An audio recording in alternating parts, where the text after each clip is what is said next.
Magandang araw po mga kapuntos, at sa araw na ito po meron po akong tampok na video para sa inyo at sana ay magustuhan ninyo.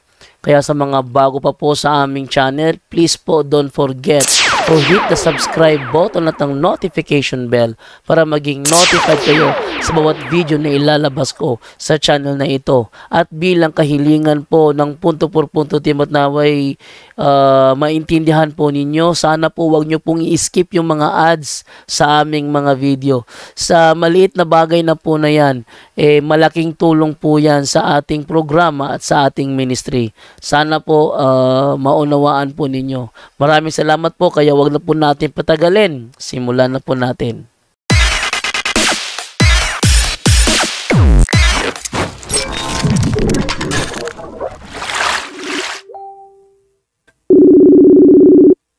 Ang angas ito sa mga ano niya, mga chats niya. Tingnan natin kung may ipagtalakayan ba. Ulat sa nagkaon pa ko. Nagkaon pa pala siya. Oh. Akala ko 12 tayo start. So akala ko 12 kami mag-start. Hindi pa ako nagtanghalian. Okay lang. So, hintayin na lang natin.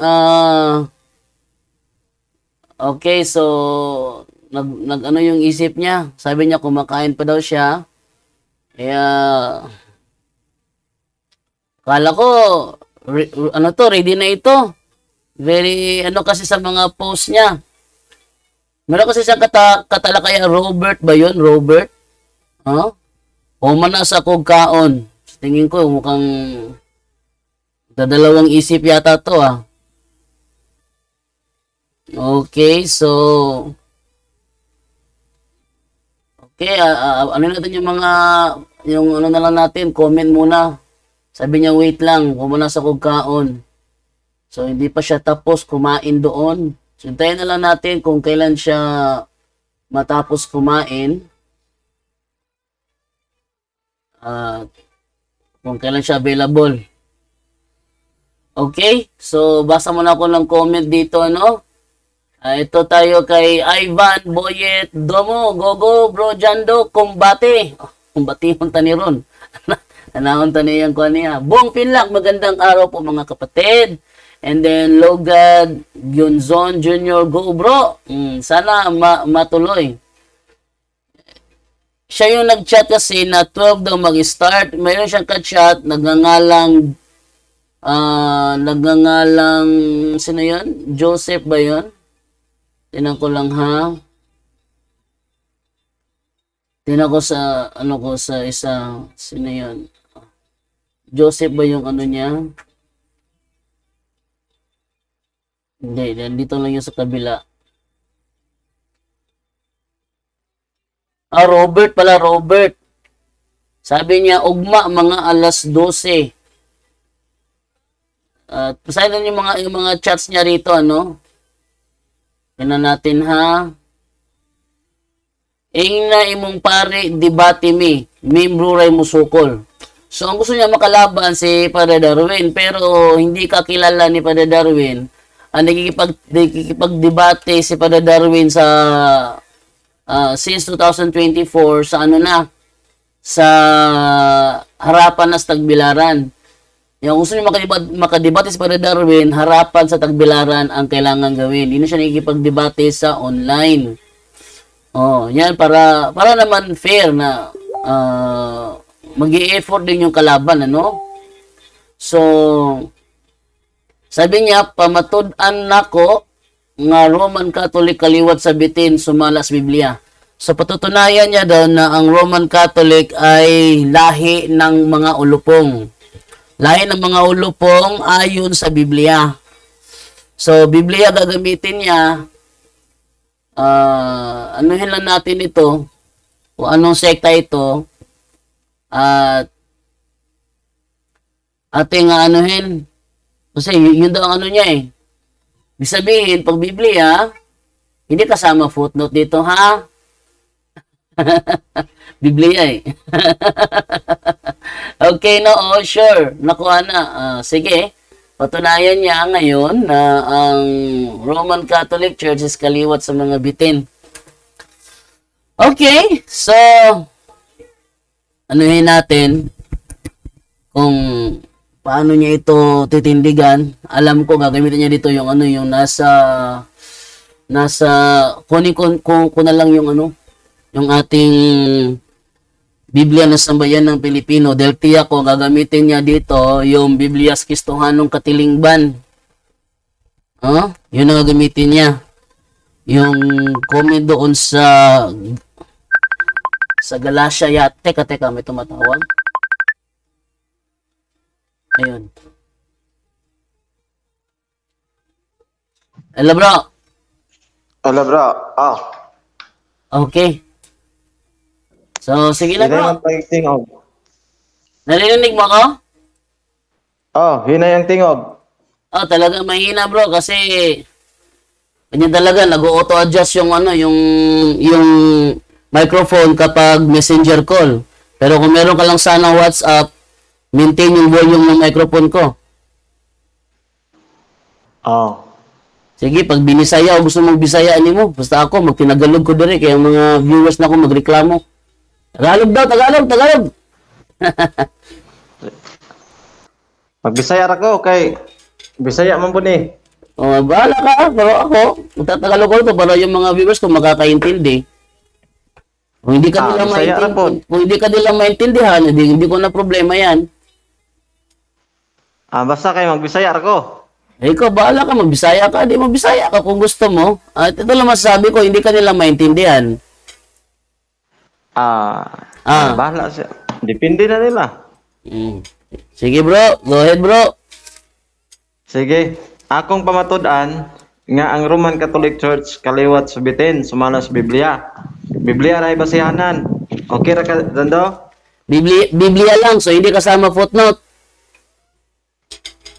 Apil kay na may Biblia diri Biblia lang, di ba? So hindi ang footnote is hindi siya bahagi ng Biblia. Dagdag lang yan sa Bible. Naaman sa inyong Biblia. Mao niya akong gamiton niya Biblia. Dagdag lang yan, bro, dagdag. Di ka mo dawat. Sabi mo kasi Biblia lang, di ba? Pag Biblia lang sa loob lang ng talata. Kasi yung footnote, Biblia akong gamiton. Kasi yung footnote kasi bro, additional na yan sa Biblia. Hindi Biblia ang footnote ha. Additional lang yan. Kumbaga, explanation lang yan ng nagsagawa ng translation. So hindi siya bahagi ng Biblia, pero ang sabi mo kasi sa akin, Biblia lang. Gani kay ang Biblia mo akong pamatud-an. Biblia lang bro. Pag sabi Biblia bro, mababasa sa babasahin mong Biblia, mababasa sa babasahin kong Biblia. Yan ang Biblia lang. Halimbawa, gamit ka ng Biblia sa Kristohanong Katilingban. Kailangan mabasa din yan sa ibang Biblia kasi ang sabi mo kasi, Biblia lang. Inyuha ganing Biblia. Akong basahon. Sa talata yan bro, sa loob ng talata bro. Nakapaloob sa Biblia ninyo. Hindi. Dishonest ka. Dishonesty yan. Ang hamon mo sa akin kasi.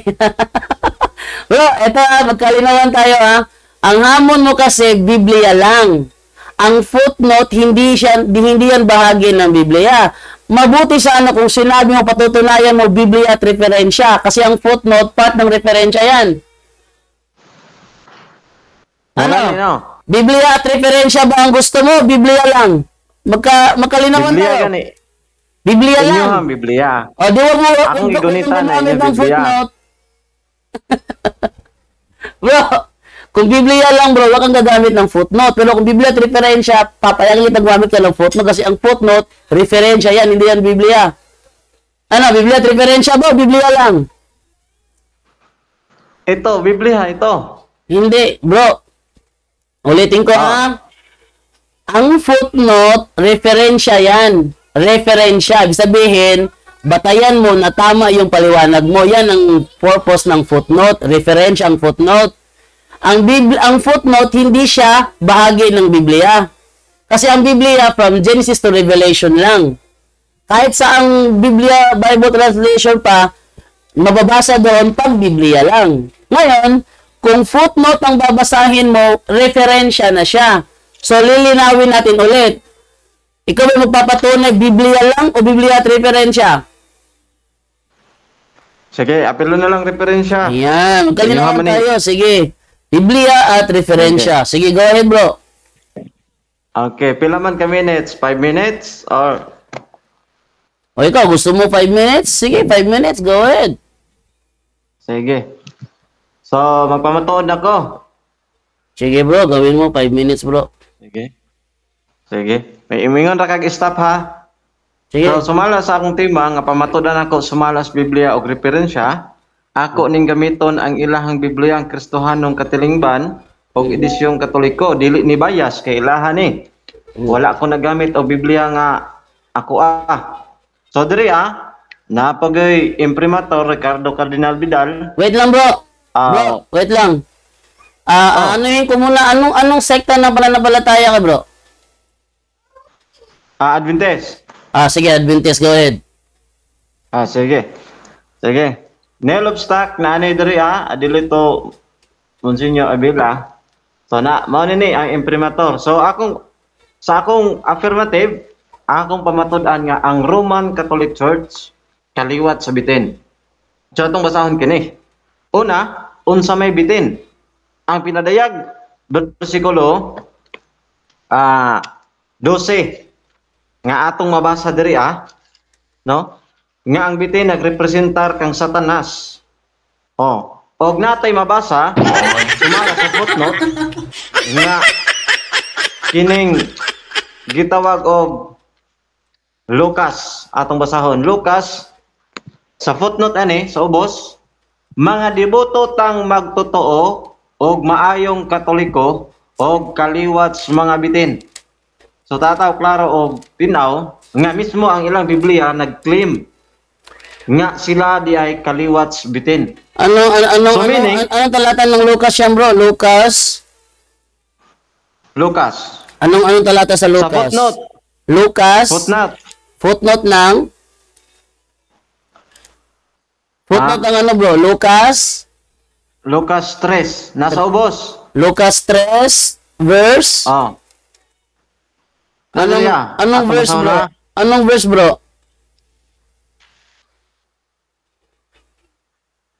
Bro, anong verse? Lucas 3. Footnote akong gibasa, dili verse. Yun na nga, anong verse ang pinagkuhanan ng footnote? Anong verse? Lucas 3? Sa Lucas gani, Lucas. Ano nga bro, ang footnote kasi binata yan sa talata. So anong talata ang pinagkuhanan ng footnote? Lucas 3? Ako basahin na. Di, Lucas 3 bro. Teka muna bro. Alam ko yung ano mo sa footnote, pero saan kinuha yung footnote niya? Anong talata kinuha ng footnote? Sa footnote 8. Hindi. Or anong talata bro? Anong talata? Lucas 3. Lucas 3. 7. Sige, go. Okay. So, sumala diri akong basahon ang kining Lucas 3. 7. Busa, mingon si Juan sa katauhan nga miabot. Aras pagbunyag kamong mga kaliwat sa mga bitin. So, kinsay gipahimangnuan ninyo nga makalikay kamo sa umalabot nga kasuko.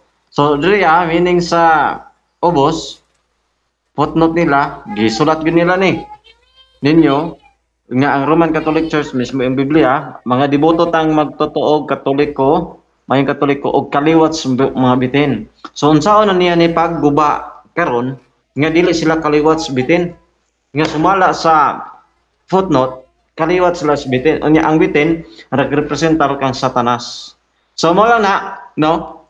Nga, duha lang ka bersikulo ang akong gigamit o referensya nga ilahang Biblia nga Kristohanong Katilingban, edisyong Katoliko. So, unsaon na niya pagduguba nga dili sila kaliwat sa bitin.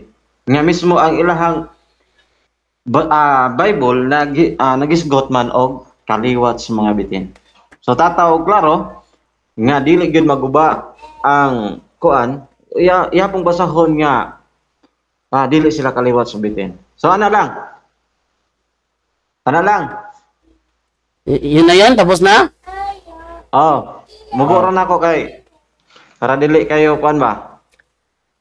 So ilang minuto pa tatanong ang gusto mo? 5 minutes. Sige. Depende nimo, pila. Sige. Depende na lang sa akin, ano, para mabigyang linaw natin. So, eto ang unang... sige. Mga 10 question lang. Okay. So, tingnan natin na. Ang unang itatanong ko sa iyo ay ito. Okay. Lucas chapter 3 verse 3. Ang sabi, i-contextual natin, bro. Bro, i-contextual ko para makita talaga natin ang sentido ng talata, para makita, no? Mahirap kasi na yung yung paliwanag mo iba sa sentido. Kaya anuhin ko muna, bro. Wait lang ha. Labas ko muna yung ating screen natin sa ating talata para makita sa live. Okay. Ito. So, kaklaruhin ko lang, ano? Ito ngayon. Lucas 3:3. Kaya't nilibot niya ang mga lupain sa magkabilang panig ng Jordan. Siya'y nangaral, pagsisihan at talikuran ninyo ang inyong mga kasalanan at magpabautismo kayo upang kayo'y patawarin ng Diyos. Sino ang nagsasalita dito, bro? Sino ang nagsasalita dito na sinabi niya, pagsisihan at talikuran ninyo ang inyong mga kasalanan at magpabautismo kayo upang kayo'y patawarin ng Diyos? Sino ang nagsasalita rito? So, question objective, kaning objection. Kaya nga naman, wala sa tema ang gisgutan diha. Teka, bro. Object. Kaya nga naman. Ang tanong ko, bro, nasa paksa. Kasi yung tanong, yung ano mo kasi is lahi ng mga ulupong, hindi ba? Lahi ng mga ulupong. Sa verse 7, ganito sa verse 7 eh. Kaya't sinabi ni Juan. So, nagsasalita pa doon si Juan Bautista. Kaya't sinabi ni Juan sa maraming taong lumapit sa kanya upang mapabautismo, kayong lahi ng mga ulupong. Ito yung topic mo di ba? Kayong lahi ng mga ulupong. Sino ang nagbabala sa inyo upang tumakas sa puot na darating? So, ang tanong, palitan ko na lang kasi nasagot na sa verse 7 si Juan pala yun nagsasalita doon. Tanong, sino ang sinabihan ni Juan ayon sa verse 7, kayong lahi ng mga ulupong? Sino yun? Sagot. Sige. Falisi ang imuhang tanong. Falisi. Ngayon naman, wala diha ang tema. Teka. Imong pamatudan nga ang Romano Katoliko dili kaliwat sa bitin. Teka, huwag mo sabihin na wala dito ang tema. Tinanong kita sa ang talata kinuha yung footnote. Ang sabi mo, kinuha yung footnote sa Lucas 3:7. Eto na, nasa screen ko ng Lucas 3:7. Kaya't sinabi ni Juan sa maraming taong lumapit sa kanya upang magpabautismo, kayong lahi ng mga ulupong. Ito yung ano mo, di ba? Pero ang tema mo kasi, Roman Catholic ang lahi ng mga ulupong. Yan ang tema mo.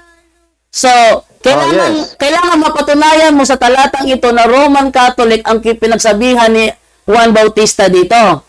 Ulitin ko ang tanong. Sino ang sinabihan ni Juan Bautista sa Lucas 3:7? Ito ba ay Roman Catholic o yung mga Israelitang lumapit sa kanya? Sagot. Sagot. Ito ay Roman Catholic Church sumala sa inyong Biblia. Kristihanong Katilingban. Sige. So, ibig mo ba kang sabihin, bro, na sa Lucas 3, mga Roman Catholic ang lumapit kay Juan Bautista para magpabautismo?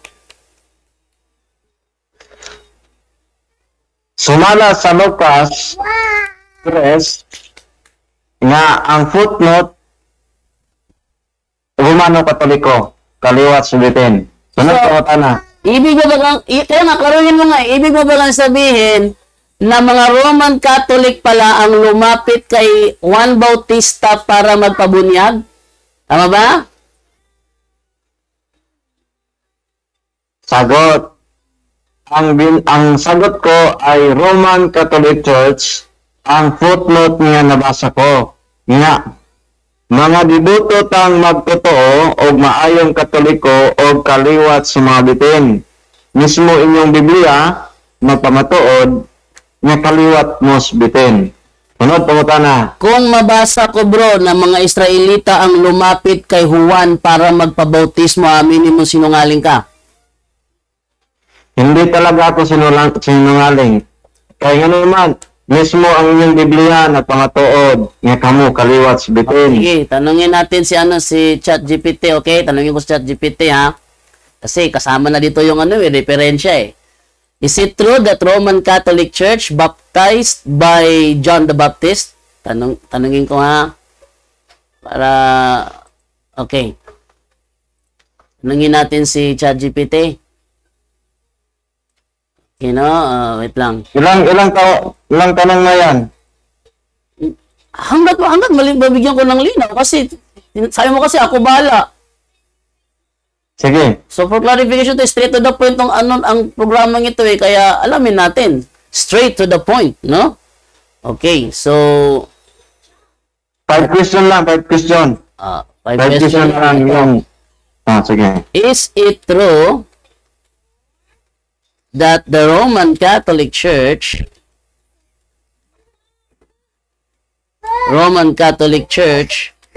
was baptized by John the Baptist? Yan. Tingnan natin ha, kung tama ba yung sagot mo ha. Okay. Oh, wait lang, Divine. Tingnan natin kung ano sagot ni ChatGPT. No!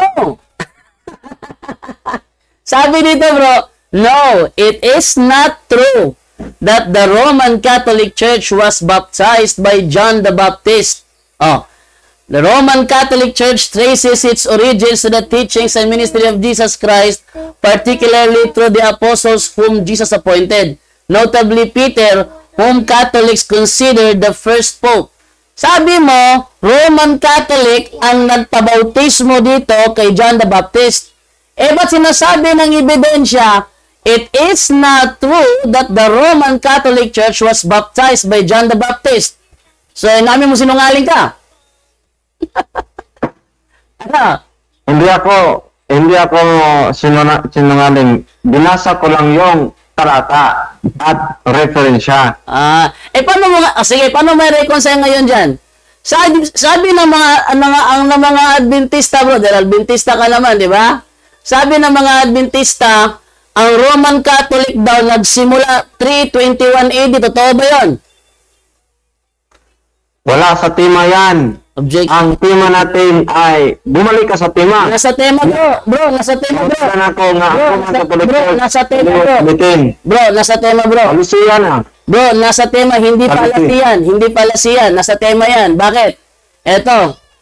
Ang topic mo kasi, Roman Catholic Church, lahi ng ulupong. Ang pinagbatayan mo, Lucas 3:7, Roman Catholic Church ang lumapit kay John the Baptist para magpabautismo.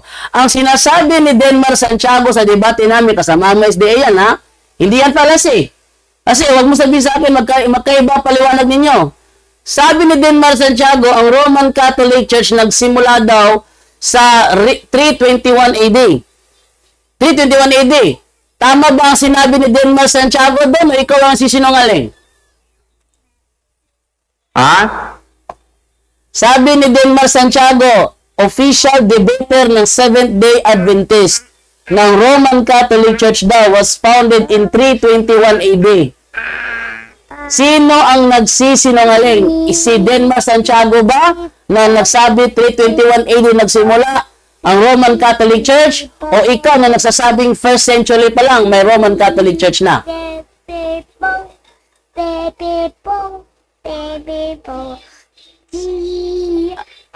Alam mo, tama yung kang Denmar nga sa iyang sinabi. Sige, yan. Ang akong gipapalayan ang Roman Catholic Church, devoto ang Katoliko maayo kaliwat sa mga bitin. Bro, kung tama si Denmar, bro. Ako nagsisinungaling. Bro, kung tama si Denmar, nasa 321 AD nagsimula ang Roman Catholic Church. Itong panahon sa Lucas 3:7, ito ba 321 AD nangyari o hindi? Wala dyan nakabase ang ating topic. Ang basahin natin, Roman Catholic Church. Teka bro, ang tema mo bro, Roman Catholic Church, lahi ng mga ulupong. Ang pinagbatayan mo, Lucas 3:7 yung footnote niya. Yun ang pinagbabatayan mo. So, ating i-recall ang sinabi ni Denmar Santiago ng Roman Catholic Church nagsimula lang daw sa 321 AD. Yung isa sabi niya, 538 AD nagsimula ang Roman Catholic Church. Ngayon, sabi mo tama ang sinabi ni Denmar na nagsimula ang Roman Catholic Church sa 321 AD or 538 AD. Tama yon, sabi mo. Paano ngayon yan? First century ang Lucas 3:7. Ibig mo ba sabihin ang Lucas 3:7 nangyari sa 321 AD? Yes or no? Sagot. Yes, yung Lucas 3, sumala sa Kristohanong Katilingban, gibutang diriya nga ang Roman Catholic Church kaliwat sulitin. Problema na nga nimo ug unsaon nimo nipag supak. Kaya nga naman nabasa, no? Sige. Asaan ang pruweba mo na ang Lucas 3:7 nangyari sa 321 AD? Wala sa tema. Hindi na sa tema yung tanong ko kasi yung tema mo pinagbatayan sa Lucas 3:7. Tapos sabi mo Roman Catholic Church ang lumapit kay John the Baptist. Sabi ni Denmar ang Roman Catholic Church nagsimula lang sa 321 AD or 538 AD. Contradiction yan, bro. Doon pala kami nagsimula. Ibig sabihin, wala pa kami ng panahong yan. Ngayon, sabi mo, totoo ang sinasabi ni Denmar. Kung totoo yun, di, nangyari yan, 321 AD kasi ipinibig mo kasi na Roman Catholic yan di ba? Iginigit mo na Roman Catholic yan. So, iginigit mo ngayon dyan na Roman Catholic yan. Sige, pagbigyan natin na Roman Catholic yan, ano? So, pag giniit mo na Roman Catholic yan, ang resulta, nagsinungaling si Denmar. Tama ba ako o mali? Hindi nagsinungaling si Denmar. Dahil hindi nagsinungaling si Denmar. Sabi ni Denmar, nagsimula ang Roman Catholic Church 538 AD. Sabi ni Denmar, nagsimula ang Roman Catholic Church 538 AD. Ang Lucas 3:7, meron ng Roman Catholic Church, sabi mo. Ibig mo bang sabihin, ang Lucas 3:7 nangyari sa 538 AD? Yes or no? No. Ang binasa ko, itong sagot ko, ang binasa ko yung inyong Biblia ang Kristohanong Katilingban, sa footnote na ito, ay mababasa dito, mga dibuto tang magtotoo o mayong Katoliko kaliwat sulitin.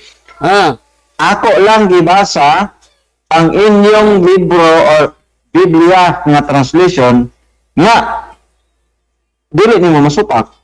Sige, ito. Nasupak na, bro. Nasupak na. Perting ko ba? Perting ko ba sa mga argumento? Ito naman tayo ngayon.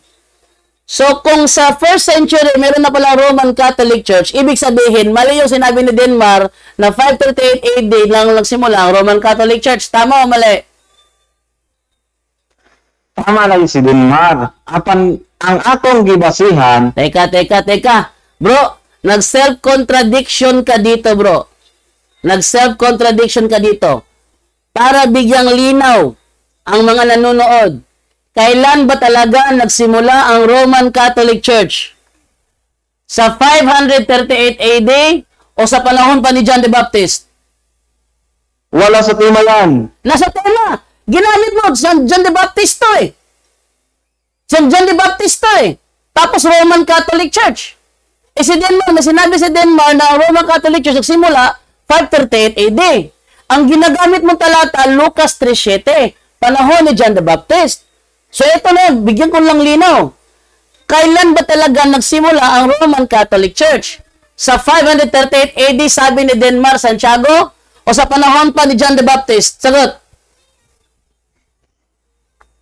Alise, kaya naman wala sa tema. Ay, nasa tema bro, hindi ka pala nakakaunawa kung para saan ang tema. Ang tema is topic. Lahat ng katanungan related sa topic, valid. Valid. Ano ang topic mo? Lucas 3:7, footnote, Roman Catholic Church daw yan. Yan ang argumento mo. Kaya ko nga pinagbatayan si Denmar para ipakita sa mga nanonood ngayon na kinokontra mo ang sinasabi ni Denmar. Pero sabi mo kasi, tama si Denmar.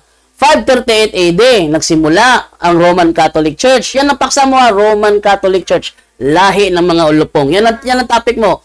Sabi ni Denmar, ang Roman Catholic Church nagsimula sa 538 AD. 538 AD nagsimula ang Roman Catholic Church. Ang binabasa mo, panahon ni John the Baptist.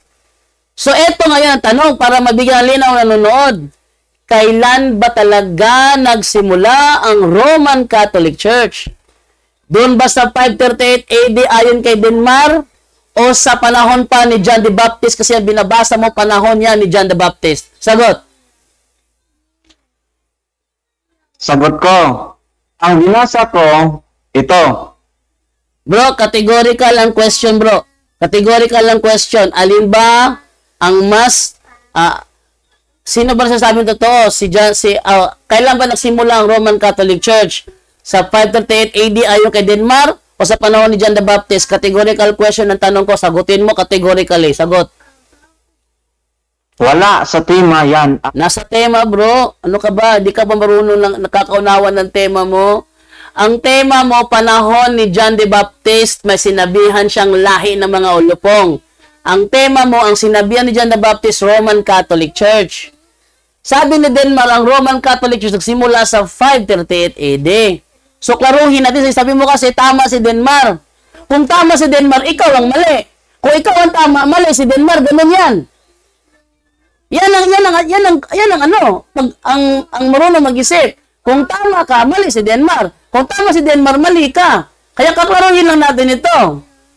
Kailan ba talaga nagsimula ang Roman Catholic Church? Nasa tema mo yan na Roman Catholic Church, ang lahi ng mga ulupong. Kailan ba talaga nagsimula ang Roman Catholic Church? Sa 538 AD ayon kay Denmar Santiago? O sa panahon pa ni John the Baptist? Kasi sabi John the Baptist, kayo lahi ng mga ulupong. Sabi mo, Roman Catholic Church yon, di ba? So, kailan ba talaga nagsimula ang Roman Catholic Church? Sa 538 AD, sabi ni Denmar? O sa panahon pa ni John the Baptist, Lucas 3:7? Sagot. Sagot ko, wala sa tema yan. Wala na. Sige. Wala sa tema. Wala na, giba na. Sige, ako naman papaliwanag ng 5 minutes. ako. Hindi nakagiba. Wala na. Ko lang yung. Bro, nagiba ka na, bro. Nagiba ka na. Bakit? Sinabi mo kasi tama si Denmar. Kung tama si Denmar, wala pang Roman Catholic Church panahon ni John the Baptist. Isip ba? Isip. Nagiba ka na. Wasak ka na. Kung tama si Denmar, na 538 AD nagsimula ang Roman Catholic Church, dahil giba ang argumento mo. Kasi wala pa Roman Catholic Church niyan. Doon pa nagsimula sa 538 AD. Diba? Kaya giba na. Sige, ako naman bibigyan naman ng ng 5 minutes na papatunay. Gawa muna ako online timer dito, ha? Sige. Tanayan natin. No? Online timer. Okay. So, 5, ano yun natin yung 5 minutes. Okay. Set ko muna yung time natin sa 5 minutes. Set. Okay, start na ako, ha? 4, 3, 2, 1, start. Yan. So, dyan yung makikita, mga kapuntos, na yung sinasabi ni Denmar Santiago, kung pagbabatayan natin ang argumento nitong si Giovanni, mali si Denmar. Sabi kasi ni Denmar Santiago, ang Roman Catholic Church daw nagsimula sa 538 AD. Samantalang merong isa dito kasamahan ni Denmar Santiago nagpapatunay na sa panahon pa lang ni John the Baptist, may Roman Catholic Church na. At sila daw yung sinabihan ni John the Baptist na kayo'y lahi ng mga ulupong. Eto, Lucas 3:7, ating simulan ng basa sa Lucas 3:1 para makita ninyo ang sentido. Sabi ganito, wait lang ha, yung ating Biblia, anuhin ko muna to para ano natin, automatic. Yan, hindi automatic para automatic siya. Okay, sabi ganito, 15 taon noon ng paghahari ni Emperador Tiberio. Si Poncio Pilato ang gobernador sa Judea at si Herodes ang pinuno sa Galilea. Ang kapatid nitong si Felipe ang pinuno sa lupain ng Itoria at Trasonite at sa Lisanias ang pinuno sa Abilinia. Nang sina Anas at Caipas ang mga pinakapunong pari ng mga Hudyo, si Juan anak ni Zacarias ay nakatira sa ilang. Ipinahayag ng Diyos ang kanyang salita kay Juan. Kaya't nilibot niya ang lupain sa magkabilang panig ng Jordan. Sa Jordan pala ito nangyari. So, pag sinabing Jordan, panahon ni John the Baptist, sa Lucas 3, wala pang Kristiyano niyan. Wala pang Kristiyano. Dahil wala pang Kristiyano, wala pang Roman Catholic Church. Kasi na panahon ito, hindi pa nakapagtatag ng iglesia ang Panginoong Jesucristo. Sunod. At nilibot niya ang lupain sa magkabilang panig ng Jordan. Kaya nangaral, sabi niya doon, pagsisihan at talikuran ninyo ang inyong mga kasalanan at napabautismo kayo upang kayo'y patawarin ng Diyos. Sa gayon, natupad na nakasulat sa aklat ni Propeta Isaias. Ito pala hinulaan pala ni Propeta Isaias. Ito ang pahayag ng isang taong sumisigaw sa ilang. Sa ilang? So, Roman Catholic Church daw yun. Sabi ni itong si Giovanni. Handa ninyo ang daranan ng Panginoon. Gumawa kayo ng mga tuwid na landas na kanyang lakaran. Matatambakan ng bawat libis at mapapatatag ang bawat burol at bundok. Magiging tuwid ang daang liko-liko at patag ang daang bako-bako. At makikita ng lahat ng tao ang pagliligtas na gagawin ng Diyos.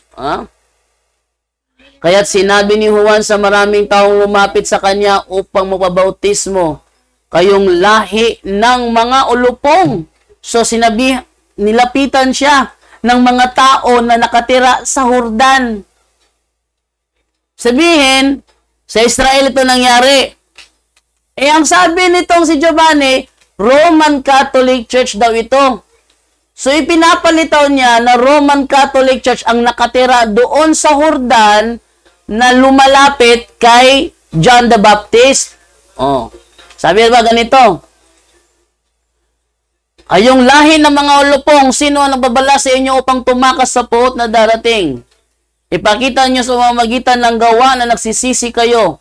At huwag ninyong sabihing mga anak kayo ni Abraham. Yung sabihin mga anak kayo ni Abraham. Sinasabi ko sa inyo, mula sa mga batong ito, ay makakalika ang Diyos ng mga tunay na anak ni Abraham. Ngayon pa'y mga nakaamba ng mga palakol sa ugat ng mga punong kahoy. Ang bawat punong hindi mabuti ang bunga ay puputulin at itatapon sa apoy. Tinanong siya ng mga tao, kung gayon, ano pa ang dapat naming gawin? So, ang kausap dito, mga Israelita pala. Tuloy lang natin ang basa, 11. Sumagot siya sa kanila. Sino mang mayroon dalawang balabal, ibigay mo ang isa sa wala. Sa wala, gayon din ang gawin ng sino mang may pagkain. Dumating din ang mga maniningil ng buwis upang mapabautismo. Sila nagtanong sa kanya, Guro, ano po ang dapat naming gawin? Ayun. So, madaling salita, ang kausap dito, mga Israelita. Pero ginigiit ng isa nating kasamahan dito na ang tinutukoy daw ay, ang tinutukoy daw dito, time na. Okay, time na, no? So, atin ang simulan ng ating, hello. Ating magtatanong. Sige bro, ready na ako sa tanong mo bro. Anong tanong mo sa akin bro? Mga pila ka question. Diba sabi mo 5 tanong lang? Sige, 5. Sige, 5. Sige, 5 tanong. Unang tanong. Sige. Unang tanong. Tangutana ako, sumala sa Biblia Kristohanong Katilingban, edisyon Katoliko Pastoral, nga sumalas footnote, nga Roman Catholic Church kaliwat sa bitin. Tinuod ba ni o bakak? Footnote. Bakak, pag sinabi mong ano yan, yan ay tumutukoy sa mga Roman Catholic Church. Next question. Sige. Sumala sa footnote ang Lucas 4, Lucas 3. Dunay footnote dire. Mga devoto tang magtotoo og maayong Katoliko og kaliwat sa bitin. Tinuod ba ni o dili? Sumala sa Biblia. Okay. Mali ang pagkaunawa mo. Ang nagbabasa kasi ng Biblia kasi natural Katoliko. Sasabihin niya na Katoliko. Pero sinabihan ito na lahi ng mga ulupong, mga Israelita yan. Next question. So, sunod lang utana. Sayot ba ang inyong pare sa pagsulat nini? Nga Roman Catholic Church, kaliwat sa bitin, sayop o dili? Wala siyang sinabi dyan na Roman Catholic Church kaliwat sa bitin. Ang sinabi niya, ang nagbabasa kasi ng footnote Katoliko. Kaya sinabi niya, tayo mga Katoliko. Kasi ang nagbabasa ng Biblia ng footnote Katoliko. Pero ang sinabihan ni John the Baptist na lahi ng mga ulupong, hindi yon Katoliko. Next question. Nakatatlo ka na ha? Sunod ka matana. Oh, 4. Fourth question na. Admitado ba ka? Sige, ikatulo. Admitado ba ka? Nga kining inyong Biblia, ang Kristohan ng Katoliko ang nagsulat ani o Protestante? Ito, Katoliko ang nagsulat niyan kasi ang nagbabasa Katoliko. Pero ang sinabihan ni John the Baptist sa Lucas 3:7 na lahi ng mga ulupong ay mga Israelita at hindi ang Roman Catholic Church. Next question. Pang-4. Go. Pang-4 na. Sige, go. Hello. Oh, go ahead bro. Di mo ko naririnig? Hello. Hindi na tayo naririnig. Naririnig ko hindi. Sige. Go ahead. Sige. Hinay signal. Go ahead. Sige, tanong mo. Sige. Sunod na. Sige, tanong ka. Sumala sa tema nga akong papamatuod nga pamatudan ako nga ang Roman Catholic Church kaliwat sa bitin. Ino ba ning dawaton o dili? Hindi ko tatanggapin yan kasi walang nakalagay dyan sa binabasa mo Roman Catholic Church. Wala. Ang sinabi lang dyan, yung nagbabasa Katoliko, sabi niya, tayo mga Katoliko kasi nagbabasa Katoliko. Pero ang pinagkuhan ng talata, Lucas 3:7, sino ang sinabihan ni John the Baptist? Hindi ang Roman Catholic Church, kundi ang mga Israelita. Pang-5 tanong na lang. Last question. Sige. Sige. Kala mo, obra ka? Sige, go. Sige. Sumala sa footnote nga akong basahon nga mga debuto pang magtotoo o kaliwat sa mga bitin. Question, may nabasa ka ba Juan the Baptist itong nabasa ko nga devoted Katoliko, maayong kaliwat sa bitin. May nabasa ka bang John the Baptist? Meron. Kasi ang pinagkuhanan... Footnote. Meron bro. Kasi ang pinagkuhanan ng footnote, Lucas 3:7. Sa Lucas 3:7 na pinagkuhanan ng footnote, nandoon ang pangalan ni Juan. Kaya si Juan ang nagsabi, lahi kayo ng mga ulupong, at ang sinabihan niya mga Israelita, hindi ang Roman Catholic Church. At dahil tapos na ang tanong, sige, mag-rebut ka na. Ako pala mag-rebut pala kasi ako yung negative, no? Ako yung mag-rebut kasi ako yung negative. 5 minutes. 5 minutes. Sige. Ako 5 minutes po. Sige, 5 minutes again. Padaling ko ng timer, wait lang Okay. So, wait lang, hindi ko pa napanda yung timer. May karga kang bata rito eh. Okay, 5 minutes yan. So, yung ginagamit niya kasi footnote, ang tinutukoy kasi doon, makasalanan ang lahat ng tao. Yun ang tinutukoy doon. It is not only referring to the Roman Catholic Church, but to all people na nagkakasala. Yun ang sentido ng footnote. Pero hindi alam itong ating katunggaling Adventist, meron din ganyan sa kanilang libro. Sa mga hitabo sa katapusang panahon, nagsulti usab dito. Anong sabi doon? O ikaw, Kapernaum, mga Adventista, nga adunay kahayag, nagibayaw nga sa langit, sa punto sa kaigayunan, pagayudyuron sa impyerno.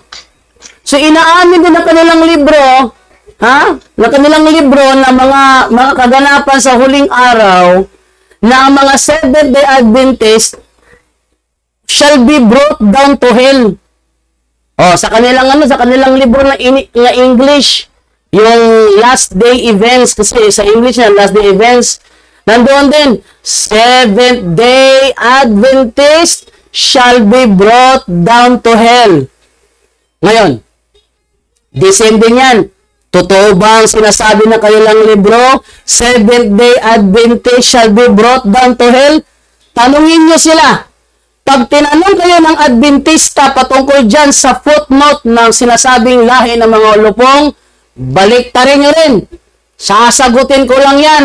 Kung sasagot kayo sa tanong, totoo ba ang sinasabi ni Ellen G. White na Seventh-day Adventist shall be brought down to hell, o kasinungalingan yun?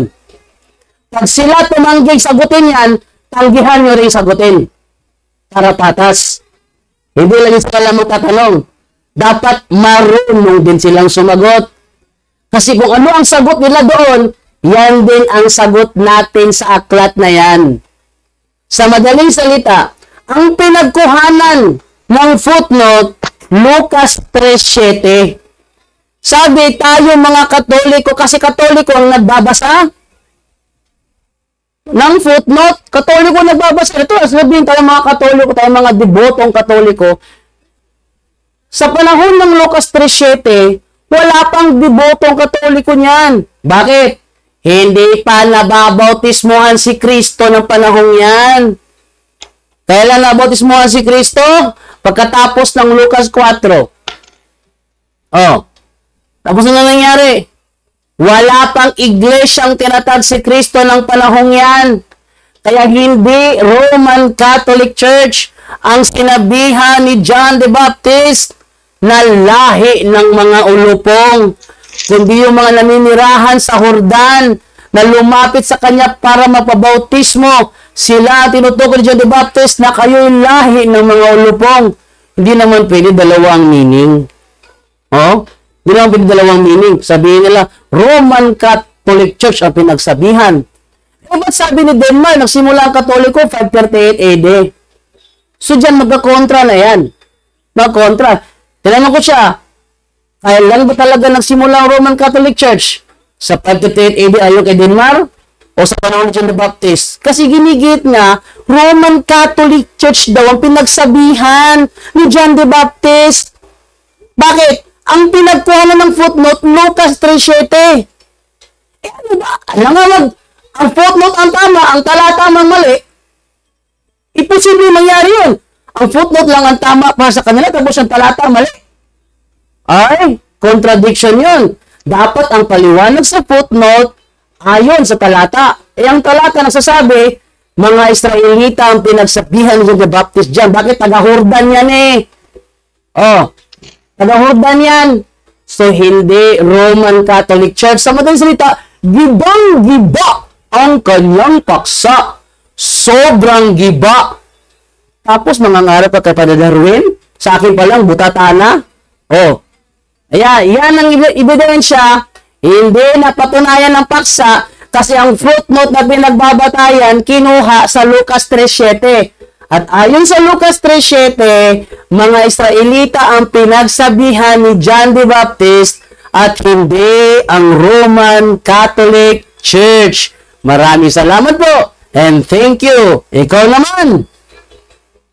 Sige. 5 minutes. Time nito.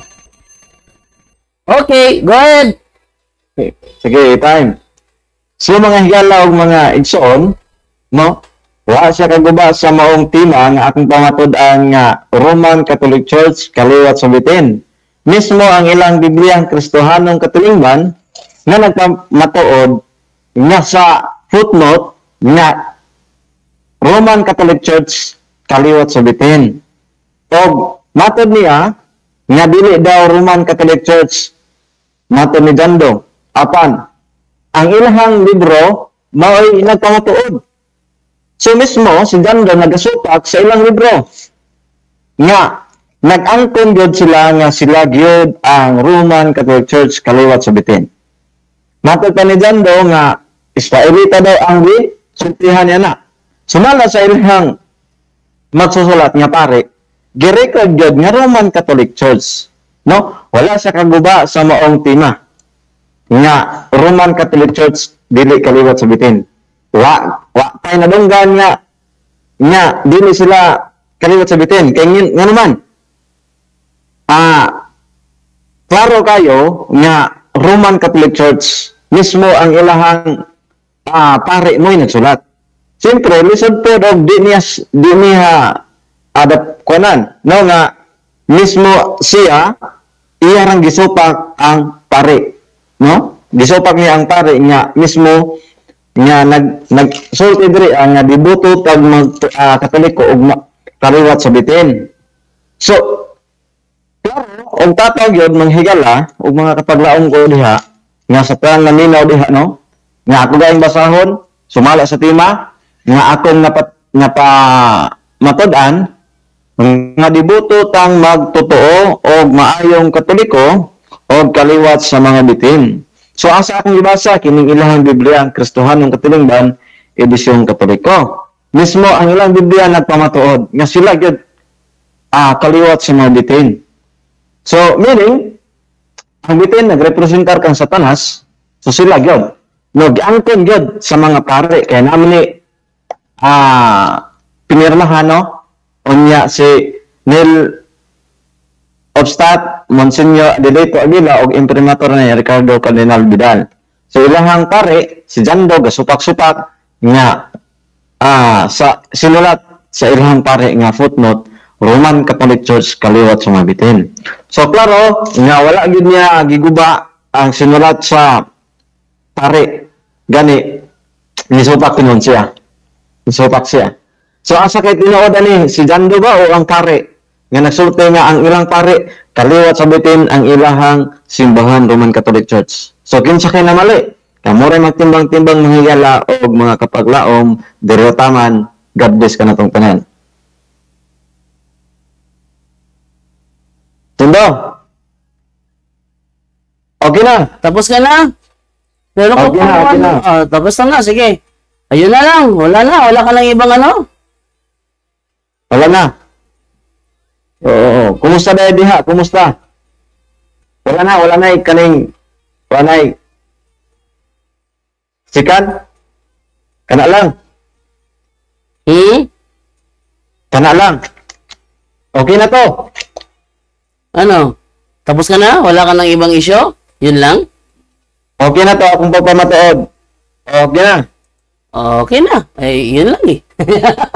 Okay na lang kung meron ka pang gustong ibang talakayin. Ano? Wala ka pa ibang gustong talakayin? About Sabat, about pagkain, ano? Wala ka na ibang talakayin pa? Yun lang? Samantala Next na po. Sunod na po. Mag-isgot na. Sige. So, wala ka ng panahon. Okay, thank you. Sunod na po. Mag-isgot na po ta. Bisan minsang topic. Kala ko, handa ka pang lumaban. Okay na. Sige, hanggang yun lang naman eh. Babasa lang ako ng mga... Yun lang, babasa ako ng mga comment na lang dito. Eh, wala ka na. Tapos na, di ba?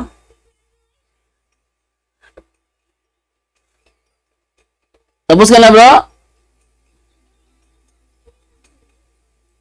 Babasa lang ako ng comment. Sige, babasa lang ako ng comment. Tapos na daw siya eh. Okay, sabi ni Lorenzo Beredo, Bondad, mga SDA yun bro, JD. Okay. Okay. Hinay yung signal. Hinay ang signal. Sige, hanggang dito na lang bro. Ako ang hinay. Basta na lang ako ng comment. Pero kung gusto mong makipagtalakayan, kahit na anong topic, willing naman ako eh. Sabihin mo lang. Yeah? Okay. Okay. Okay, thank you. So, wala na. Salamat. Natapos na siya sa kanyang sadya. Yan ang pagliligaw na ginagawa nila. No? Yung paggamit nila ng footnote, iniiba kasi nila ang sentido. Ang topic kasi dyan, ang kapatawaran ng mga kasalanan. Simulan ha. Itinuro ni Juan ang daang dapat nating sundin para matanggap ang pagliligtas ng Diyos. Dapat nating aminin na makasalanan tayo. Yun ang sentido. Dapat nating aminin na makasalanan tayo. At may pananagutan tayong lahat sa kritikal na sitwasyong ating ginagalawan. Sa madaling salita, yung sinabihan ni John the Baptist doon na mga lahi kayo ng mga ulupong, mga makasalanan yun. Sila ang pinagsabihan. Ngayon, tayo mga Katoliko kasi dahil sa kababaan ng loob na inaamin din natin tayo makasalanan, kaya natin sila sabi na malamang tayo rin ay lahi ng mga ulupong. Bakit? Kasi inaamin natin humbly na tayo ay makasalanan. Ang sinabihan ni John the Baptist, mga makasalanan, kayong mga lahi ng ulupong. Sino pinagsabihan mga Israelita yon? Oh, tayo ba yon? Roman Catholic Church ba yon? Hindi. Yung ating pagsabi na tayo daw ay lahi ng mga ulupong, yun ay pag-amin na tayo makasalanan. O, balikan ko basa ng footnote ha. Sabi ganito, itinuturo ni Juan ang daang dapat nating sundin para matanggap ang pagliligtas ng Diyos. Dapat nating aminin na makasalanan tayo. Yun ang sentido. Dapat tanggapin ng mga tao na makasalanan sila. Sa linyang ito, dapat tanggapin ng mga tao na makasalanan sila.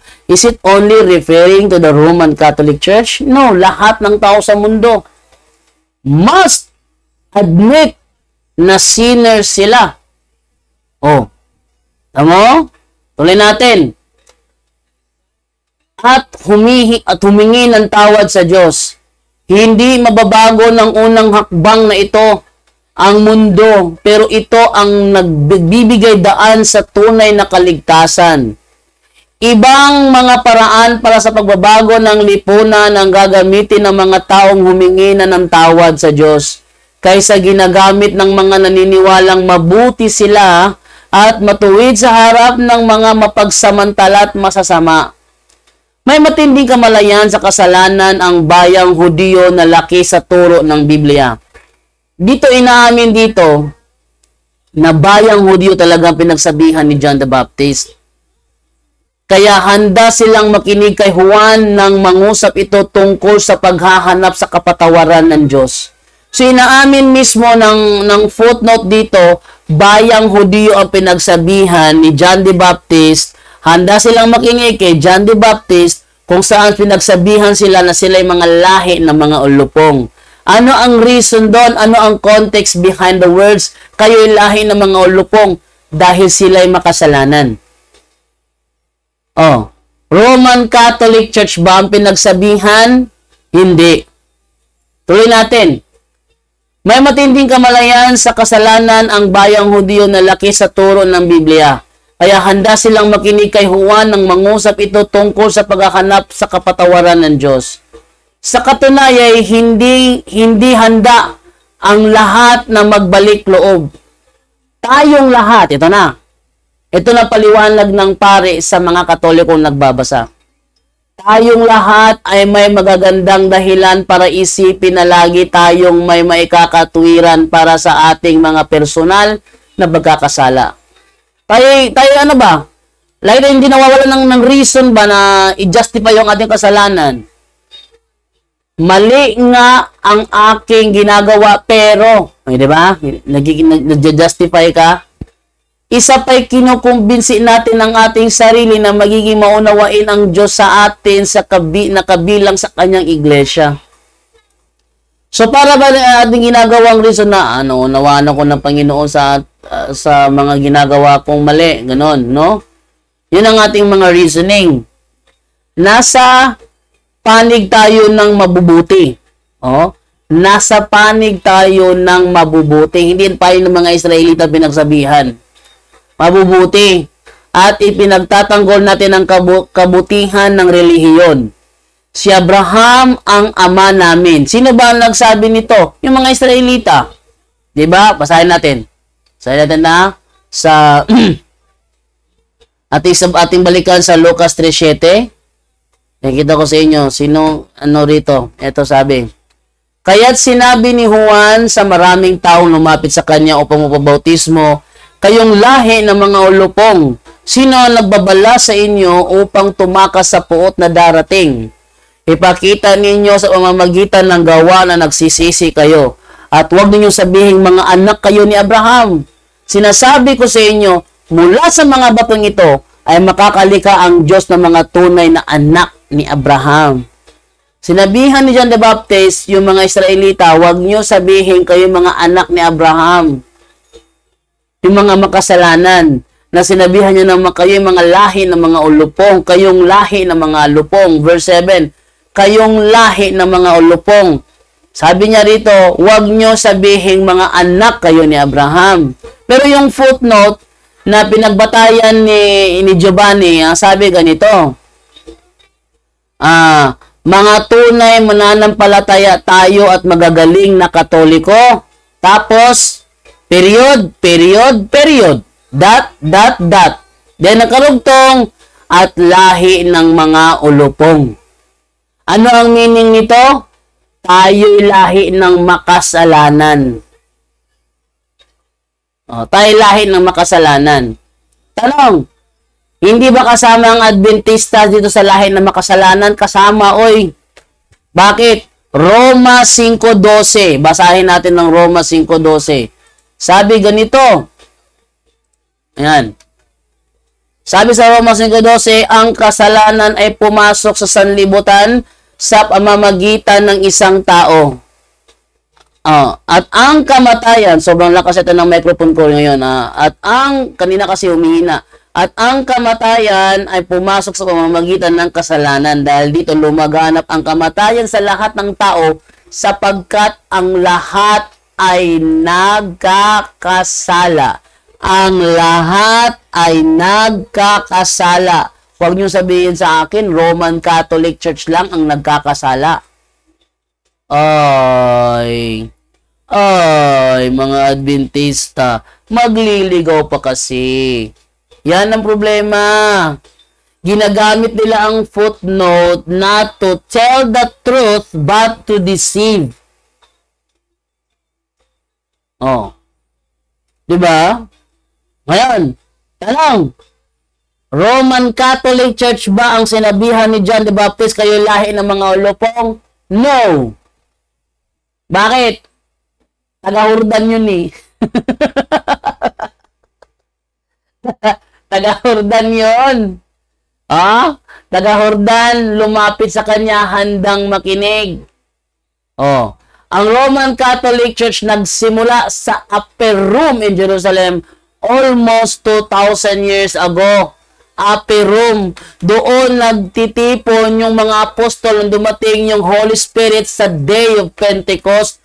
Doon nagsimula ang Roman Catholic Church. Ayon pa sa The New Book of Knowledge, Encyclopedia, Volume 16, page 281, the history of the Roman Catholic Church began in an upper room in Jerusalem almost 2,000 years ago.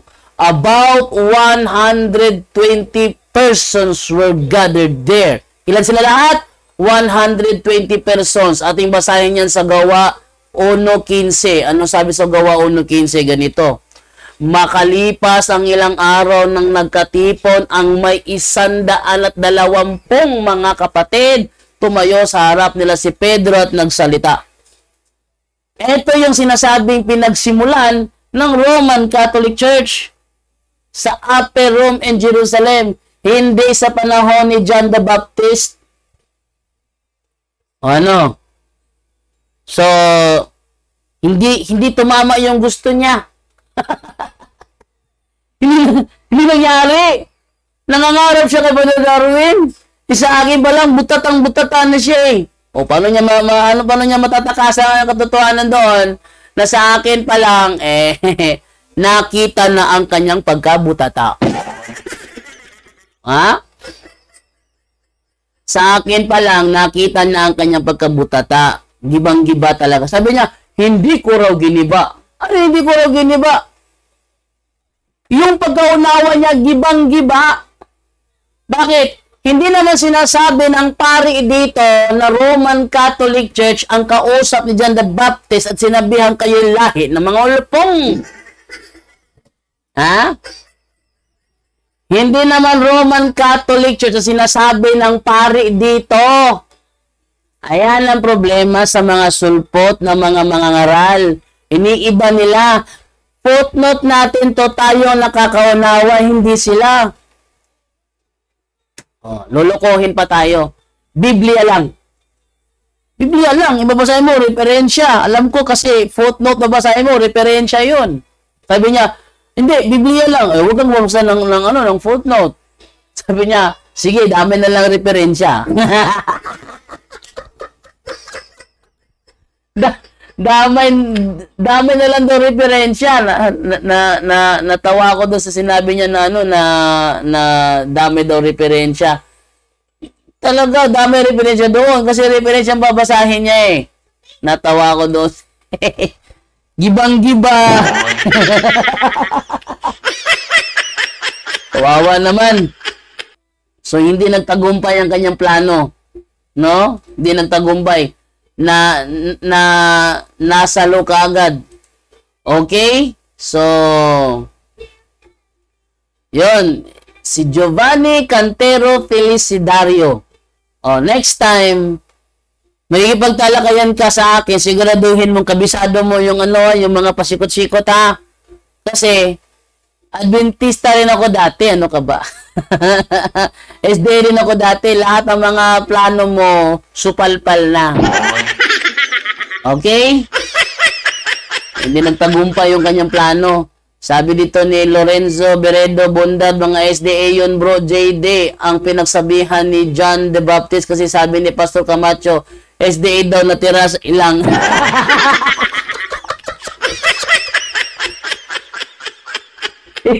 Yun, bunga ng kahibangan ni Camacho. Okay. Kay Divars, ang sa footnote duha manggod na katawo ang gisgutan diha, ang RCC ang mga kaliwatan sa bitin. Yung RCC sila yung pinagsabihan kasi sila yung nagbabasa ng footnote. Sila nagbabasa ng footnote para maunawa nilang talata. Kaya sinasabi to, tayo'y magagaling na mga Katoliko. Pero walang sinabi dito ang footnote na Roman Catholic Church ang pinagsabihan ni John the Baptist. Wala talagang alam. No? Hindi na sana kasi nagmamarunong. Sabi naman ni Ronaldo Sumuok, itong mga sulpot, talaga, may maibintang lang kahit mali. Sige lang, kahit alam nilang wala sila sa lugar, ipipilit pa. Kaya ang labas, giba. Giba. Go, go, go, bro, dyan daw, sabi ni Jag Moves, no? Sabi naman ni Teddy Vars, picture daw sa footnote B kay Atong Sabton. Yun na nga, binasa ko na. Ito, picture sa footnote, binasa ko na ang buong footnote. Ang problema kasi, ayaw nilang basahin yung una. Ang sabi sa una, itinuro ni Juan ang daang dapat, dapat nating sundin para matanggap ang pagliligtas ng Diyos, dapat nating aminin na makasalanan tayo. Ay yung pagsabi, at lahi ng mga ulupong, yun ay patunay na inaamin nating makasalanan tayo. Pero tayo ba pinagsabihan ni John the Baptist? No! Ang pinagsabihan mga Israelita.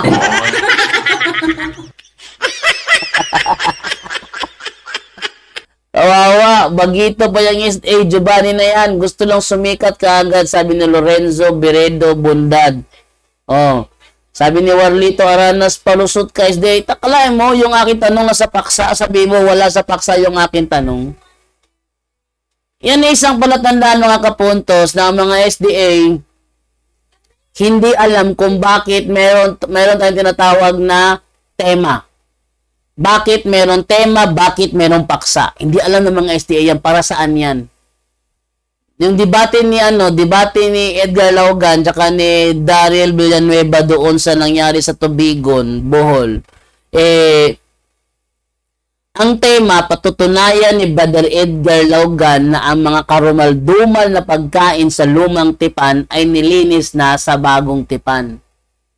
Ang ginawa ni Daryl Villanueva, gusto niyang basahin ni Brother Edgar sa talata ang mga karumal-dumal na pagkain sa lumang tipan ay nilinis na sa bagong tipan. Yun ang gusto niyang basahin. Tinanong siya ni Brother Edgar, tinatanggap mo ba na ayon sa kautusan ni Moises, mga Israelita ang pinagsabihan? Sabi naman ni Villanueva, objection, moderator, wala sa tema yung paksa. Wala sa tema yung kanyang tanong. Nasa tema nga lumang tipan, di ba? Si Moises nasa lumang tipan. Yung kautusan nasa lumang tipan. Tanong, nasa lumang tipan. Nasa paksa yun. Ano sabi ni Daryl Villanueva? Objection, moderator. Ang tanong niya, wala sa tema. Kailangan niyang basahin sa talata ng Biblia na ang mga karumal-dumal na pagkain sa lumang tipan ay nilinis na sa bagong tipan. Yan ang basahin mo! Diba sabi ni Daryl Villanueva? Yan ay isang patunay na ang mga Seventh-day Adventists hindi alam kung para saan ang tema. Parang yung debate namin dalawa ni Peter Pendon, patutunayan niya na ang Roman Catholic Church sulpot, napunta siya sa pagsunod sa kautusan. Sabi ko, objection, moderator, nakarating na siya sa pagsunod sa kautusan, hindi yan yung paksa. It's out of topic.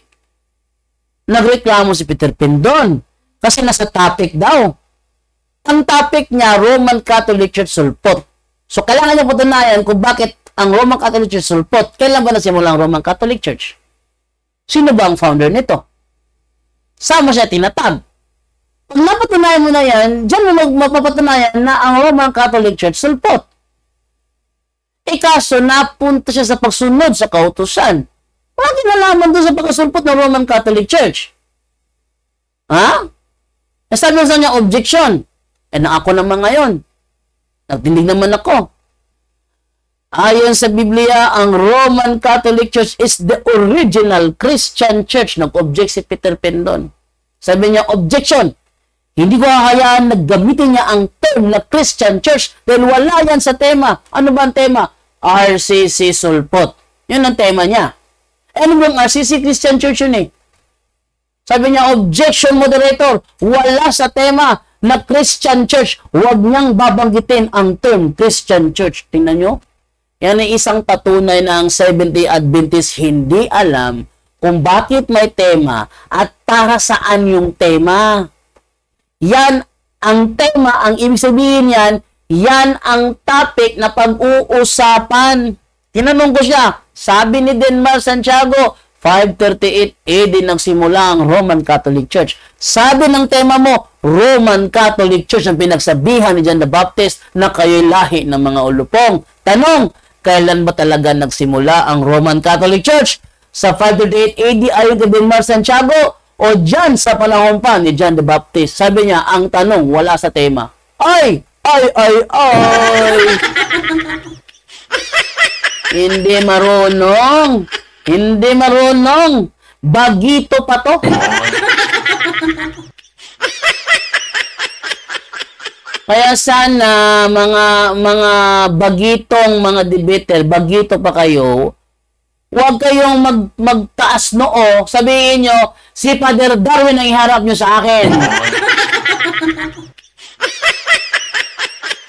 Nangarap kasi siya na si Father Darwin ang humarap sa akin. Sabi niya, Iharap nyo sa akin yung pare nyo, membro lang ang lalaban. Dito, binutata na siya. Pero ito mahirap sa mga SDA, sinungaling pa rin. Kitang-kita ng giniba yung kanyang paksa. Ano yung paksa niya? Roman Catholic Church ang pinagsabihan ni John the Baptist. Yun ang paksa niya, di ba? Kayo lahi ng mga ulupong. Sino ba ang lahi ng mga ulupong? Yung sinabihan ni John the Baptist. Sino daw yun? Roman Catholic Church daw yun. Sabi ni Denmark, hindi nagsimula ang Roman Catholic Church. Tanong, kailan ba talaga nagsimula ang Roman Catholic Church? Tama ba sinabi ni Denmark? Sabi niya, tama ang sinabi ni Denmark. Ano ba sinabi ni Denmark?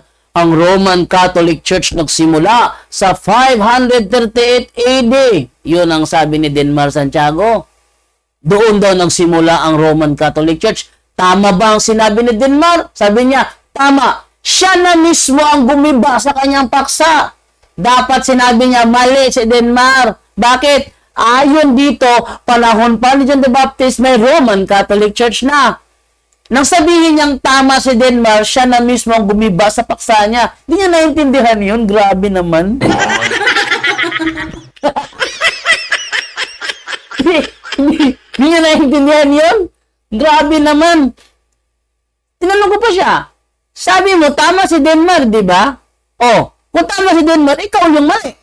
Kung tama ka, si Denmark yung mali.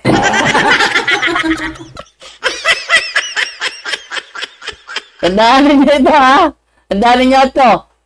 May binanggit na si Denmark Santiago, kaya mga Adventista, ingat kayo. Ha? Ingat kayo. Gagamitin ko talaga si Denmark Santiago. Sabi niya, huwag mong gamitin si Denmark. Bakit? Ibig sabihin ba, iba kanya paliwanag, iba rin paliwanag mo? Tandaan ninyo ang kasabihan. 2. Different statement cannot both be true. 2. Different statement cannot both be true. Sabi ni Denmark, nagsimula ang Roman Catholic Church sa 538 AD.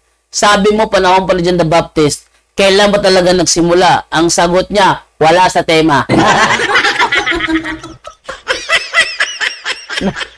Natatawa ako dito sa katunggali natin ito, si Giovanni Cantero Felicidario. Hindi ko yung pangalan niya? Giovanni Cantero Felicidario. Nakakatawa talaga, pinatawa talaga niya ako ngayong araw na ito. Pero, believe ako sa lakas ng loob niya. Katanayan, honestly speaking, believe ako sa lakas ng loob niya. Akala ko kasi keyboard warrior din ito eh. Akala ko kasi keyboard warrior rin ito. Buti na lang hindi siya keyboard warrior. Eh sa mga keyboard warrior dyan, tularan nyo itong si Giovanni Cantero Felicidario na matapang talagang naninindigan na siya yung tama. Yan ang gusto ko. Na niya, matapang si Giovanni Cantero Felicidario na naninindigan talaga siyang nasa tama siya. Kaya matapang ang loob niyang nagsiwalat sa akin sa live. Mataas ang paghanga ko kay Felicidario kasi matapang siyang pinatunayan sa harap ng mga nanonood sa live ko na tama siya at mali ako. Ang problema lang na baliktad. Dahil siya yung napatunayang mali. Hindi ba? Siya yung napatunayang mali. Okay, sabi ni Mariano Digito Jr., pwede po ba pakibasa ang Salmo 115, 4 hanggang 8, tapos ipaliwanag kung anong sinasabi ni David? Salamat. Okay. Eto sinasabi sa Salmo 115, 4 hanggang 8. Mga alagad ng Panginoon naglalakad. Tapos sinabi nila, Panginoon, bakit kami tinatanong ng mga taga-ibang bayan na saan ang inyong Diyos? Etong paliwanag.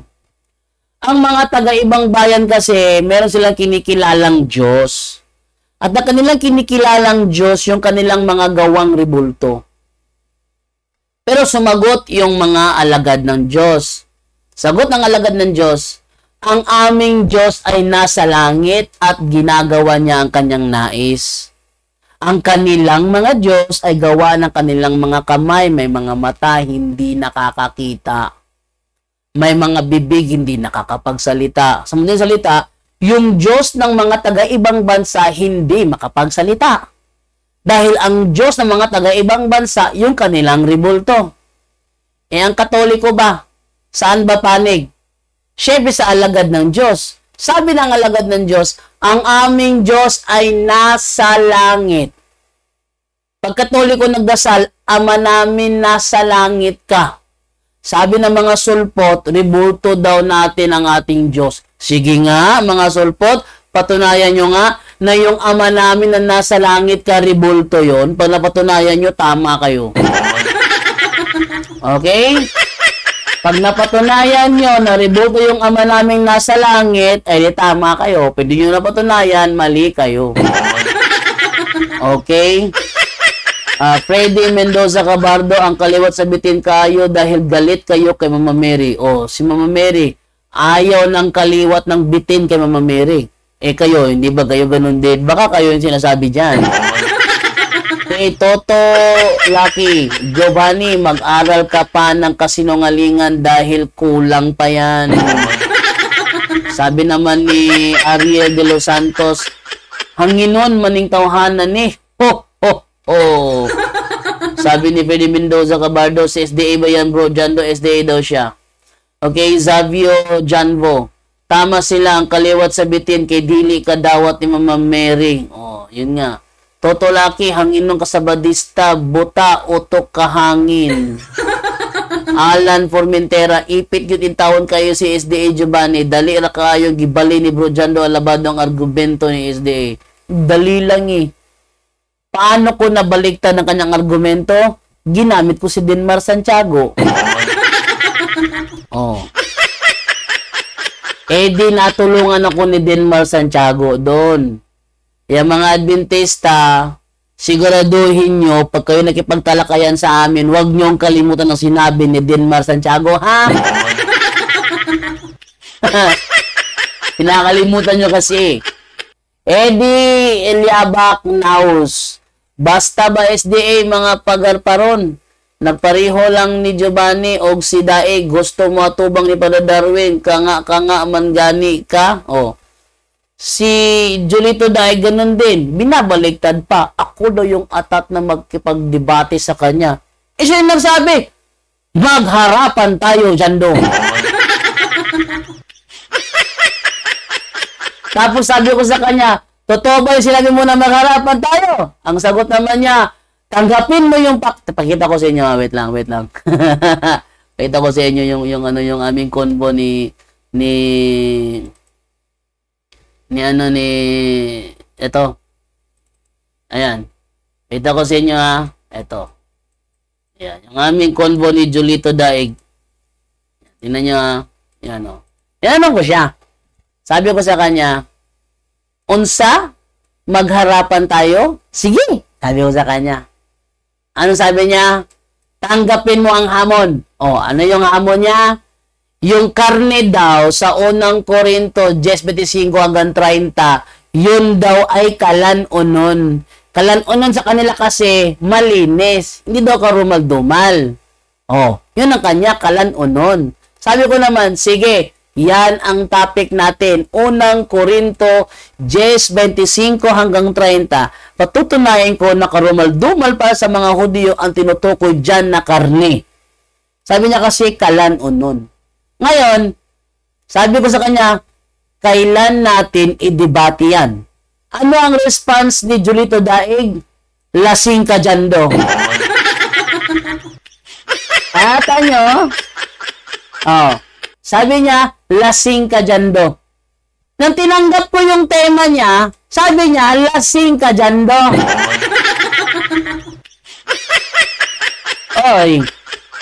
Ano nangyari? Eto, sabi ko, atras na kaagad.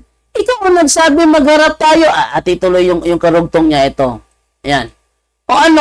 Atras na kaagad? Ikaw ang nagsabi na magharap tayo. So kung hindi mo kaya sa personal, gawin natin sa online. Ayan. Mag-okay ka lang para ma-schedule natin. Sabi ko sa kanya, patutunayan ko na ang karneng tinutukoy sa unang Korinto 10:25 hanggang 30 ay karneng karumaldumal sa mga Hudyo. Debatable ang paksa, kaya wala kang reason at rason yan. Debatable ang paksa, sabi niya kasi, malinis yun. Sa akin naman karumaldumal sa mga Hudyo yun. Debatable ba? Yes, debatable. Bakit? Hindi pareho ang aming paninindigan dyan. Debatable yan. Ano ang response ni Julito Daig? Patutunayan ko nag-iusap sa Romano Katoliko ang aral ng mga apostol.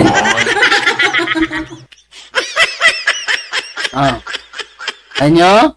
Sabi ko, hindi yan ang topic mo sa video. Na binanatan mo, hindi yan ang topic mo. Ang topic mo, unang Korinto, yung karne doon sa merkado. Tamo? Di natakot si Julito.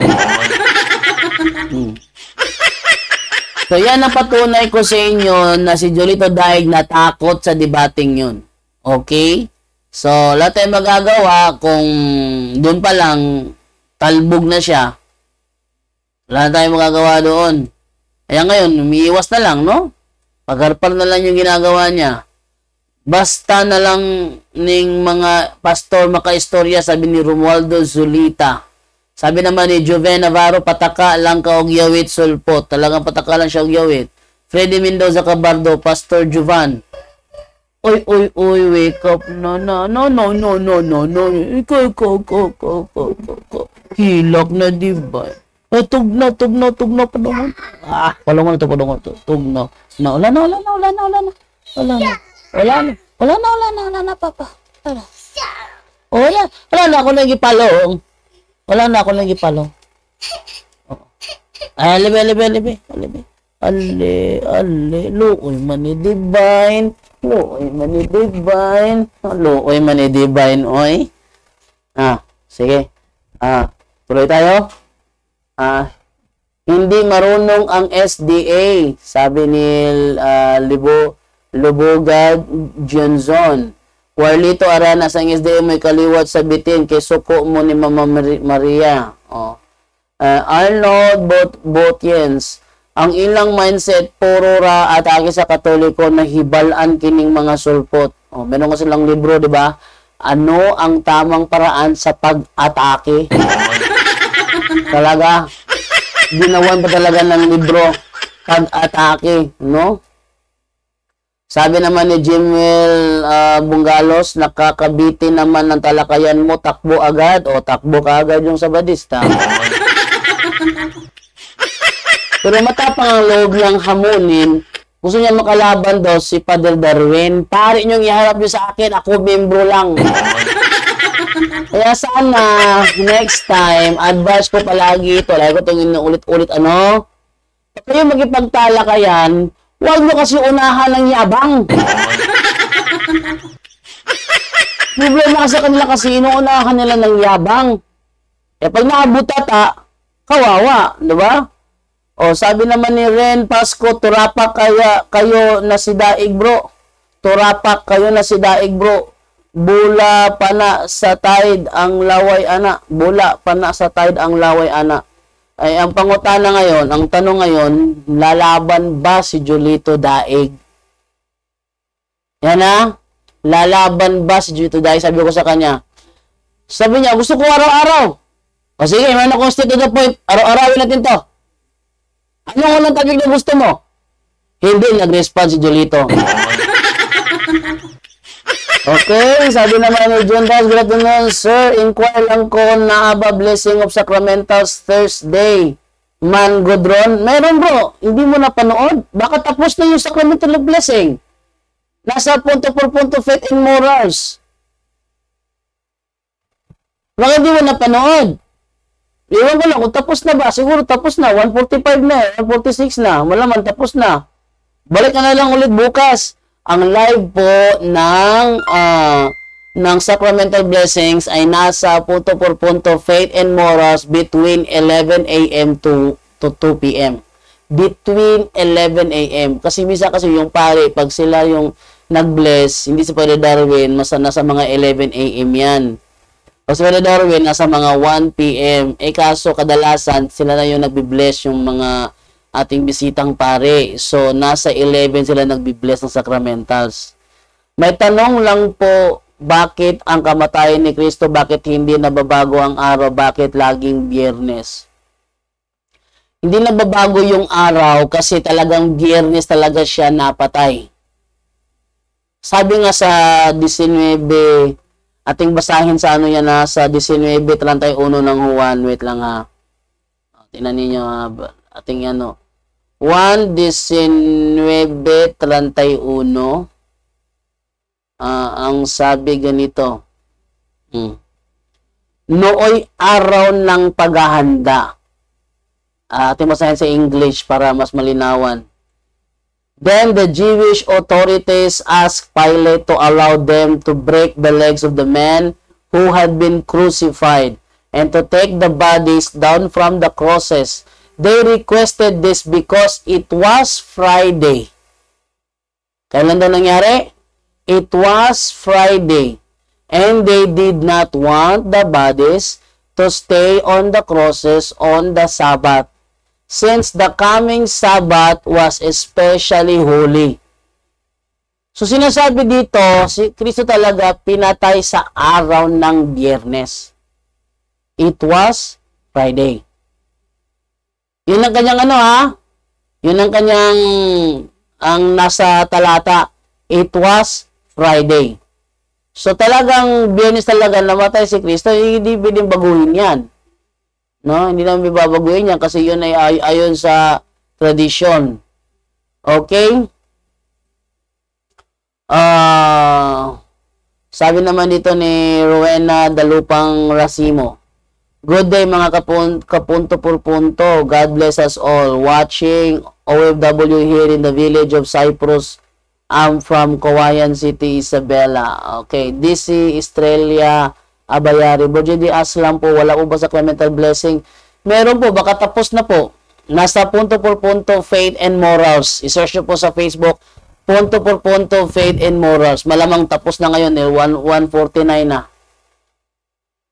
Bukas, abangan nyo po bukas ha, sa punto por punto, Faith and Morals. Abangan nyo po doon bukas.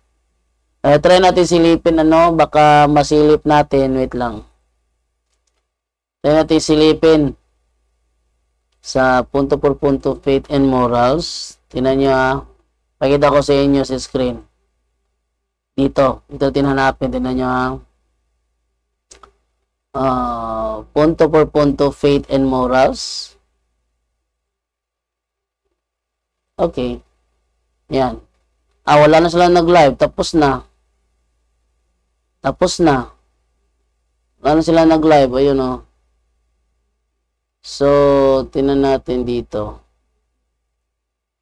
Wala. Hindi po ni-live. How about punto por punto staff? Baka doon ni-live. Wala rin. Tapos na siguro. Ito yung may hawak na punto por punto staff ha. Ayan o. Si Brother Joseph. So, wala. So, hindi siguro na i-live dahil technical adjustment. Baka yun pong reason but hindi na i-live. Okay, then, tingnan pa natin yung mga comment natin dito. Matod pa ni Daig, bro, naawa daw siya. Imong baby kaya nakikinig daw ang bata sa aral na mali. Patawa tong SDA. Anong aral na mali? Hindi ko kailanman tinuturo sa bata na pag sinabi ni Apostol Pablo, eat anything means kumain ka ng dump truck. Ha? Si Julito dahil ang nagsabi, if you say you eat anything, then you eat dump truck. Saan ko ba yun ano? Hanapin ko yung video ha. Yung video sinabi niya, if you say you eat anything, you eat dump truck. Saan ba yun? Hanapin ko muna. Hanapin ko muna yung video na yun. Sabi niya, if you eat dump truck, ito lang ha. Kasi, nakabatay ka sa using your logic naman. Huwag nang, strong believers eat all things. All things. if you see all things, you eat dump truck. You eat. Ano ba? You eat all things. Oh, ba? Naman, Pastor. Balikan natin ha. Balikan natin. May bakit ko yan sa screen? Si Julito? Teka lang nga, kaya ko ito sa screen nga. Try ko lang nga. Player. Let's try to see. Ito. Ate pakita si Julito. Ayan, yan ha. Sabi siya, eat dump truck. Ito. Kan sa namaligyagikan sa Ehipto nga ang ilang mga pagkaon ginahalad nila sa mga Diyos-Diyos. Unya gidala sa Korinto. Unya ang bot ipasabot ni Apostol Pablo ayaw nagpagpangutana, palit na lang, kaon na lang tungod sa imong konsensya. Pero ang context ni Ana Higala Igsoon, lantawa ang konteksto. Strong believer eat all things. Ito. Ang nag-comment dito si Pastor Ryan Fuentes ng Baptist, strong believer eat all things. Yun naman talaga ang sinabi ni Apostol Pablo eh. Strong believers eat all things. Tingnan natin na eat anything. Tingnan niya, pakita natin na para may pakita natin na wala talaga ito si Julito talaga. Ating buksan sa sa Roma 14 yata yun, double check ko lang kung Roma 14 talaga ba yun. Roma 14, double check ko lang ito to 2. Yan niya. Ito pakita ko. Yan. Ang sabi ganito. Welcome to those who are weak in faith, but do not argue with them about their personal opinions. Some people's faith allows them to eat anything, but the person who is weak in the faith eats only vegetables. So, person who is strong faith, the person who will eat anything is not to despise the one who doesn't, while the one who eats only vegetables is not to pass judgment on the one who will eat anything, for God has accepted that person. Ibig sabihin, strong faith eat anything. Strong faith eat anything. Ating basahin kaya sa King James Version. Paano ba pagkakasabi sa King James Version, Let not him that eateth despise him that eateth not. And let not, hindi maintindihan yung talaga yung King James Version minsan dahil sobrang lalim ng kanyang English. So balikan na lang natin ito. Allows them to eat anything. Anong paliwanag dyan dito sa eat anything? Tingnan nyo. Eat all things. Eat all things. Apil Pastor Fuentes, apil ang gitawag og puthaw. Kalain mo, pati ba naman bakal pinapakain, eat all things, gusto kasama na doon yung bakal? Kung sabihin daw ni Apostol Pablo, strong believers eat all things, sabi niya, kasama na doon yung bakal. Huwag naman. Logic naman, Pastor. Using your logic naman. Huwag nang, strong believers eat all things. All things. If you see all things, you eat dump truck. You eat. Ano ba? You eat anything. Ito mo? Yan ang utak ng ng sinasabing Common Sense TV based on fact ministry. If you say you eat anything, you eat dump truck. Ayan na. Nakita ninyo? Ganyan mag-isip si Julito Daig. So, sino naging katawa-tawa doon? Di siya. Sabi dito ni Sabi dito ni... wait lang ha. Okay, sabi nito ni DC Estrella Abayari, hindi po nag-live. Hindi nag-live. So, nasa technical adjustment kasi. Oliver Esperagosa, siguro si Zuma ang tinutukoy niya, bro, JD. Okay, sabi naman ni Rowena Dalupang Racino, natawa ako. Nawala lungkot ko. Thank you, bro Jando, sa pag-shoutout. I wish someday makapasok po ako sa inyong Q&A. Pag-off ko po, 5 hours po kasi ang ating pagitan. Rodrigo Casas, naputol po ang video ng Puto Fit and Moros na i-share ko na yon kanina sa GC ng Private Sacramental Blessings. Technical adjustment talaga ang problema pag ganyan, pag biglang naputol na walang reason, no? Okay, Joseph Zenenme, natapon tuloy ang sinubo ko sa sinabi ni Daig, nakakatawa mga sulpo.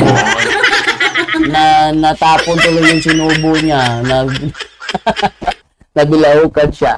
Oh, nasabi na ni Apostle Pablo, strong believers eat anything. Sabi ni Julito Daig, if you see you eat anything, you eat dump truck. Oh, buguya jud si Daig, oy, mag-ipit ka ana, toy, liwata jud kay no bakalaris, oy. Oh, yan. Oh, sabi ni Rowena, walang common sense. Walang common sense si Julito Daig. Akalain mo, if you say you eat anything, you eat dump truck. Sabi, hawa-hawa talaga sila, no? Ng kabupolan. Okay, so hanggang dito na lamang po tayo dahil alam nyo na, sitwasyon ko ngayon, eto si Divine, no? Medyo pagod, mainit, wala sa kondisyon. Kaya, ganito. So, hanggang dito na lamang po tayo. Mahaba-haba na record ko, 1 hour and 40 minutes. Thank you po sa inyong lahat and time to say goodbye. Paalam! At yan po ang ating tampok ngayon sa Straight to the Point, kung saan sa loob lang ng ilang minuto naging matibay ang pananampalataya ninyo. Maraming salamat po. Straight to the Point! Straight to the Point!